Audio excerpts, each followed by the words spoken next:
Today I will be attempting to replace the belt and the on-off switch on my vintage Deluxe Elite Rewind by Hoover. It's a 16-year-old vacuum, but it's so good I'd rather try to fix it than buy a new one. So you can see the belt is old one, new one. It has never been replaced before. Apparently you're supposed to replace them every 3 to 6 months. Who knew? But that's pretty incredible. This is the motor on the inside. Before I disconnected all the switch parts, I labeled them.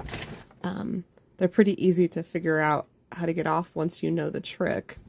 And this came with a foam sleeve over it, which was clogged with dust, and I washed it and then cleaned it all out. So I took apart most of the machine to get to this. This is actually where the switch is going to go. It's going to go in like this in just a moment and connect into these wires right here. So before I put this thing back together, I wanted to show people, see that little almost diamond shaped knob right there? That is what you push on to get these things to release if your model has this sort of thing. So you can see they just slip back in place, and now I'm going to move that plastic sheathing or vinyl sheathing back over it to cover it. So as I seat this down in here, there's like a little spring that I'm going to put on here.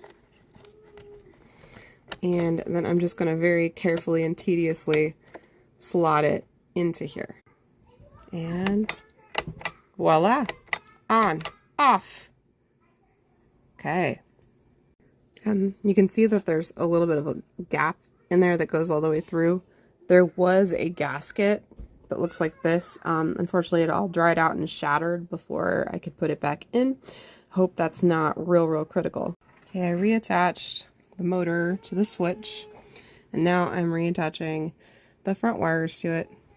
I was not sure if it mattered which of these wire doodads went in, so I just labeled them. So this is B3, and then on here this also says B3, and then that way I would remember which one it went to.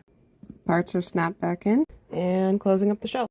And I forgot this little part. Don't forget to add that little part in. Alright, got it back together. Let's see if it works. Here's the company I got the switch parts from. The part was discontinued. It looks like it was a second-hand part, but I mean, again, these guys saved me so much, and it wasn't that expensive, shipping or part cost.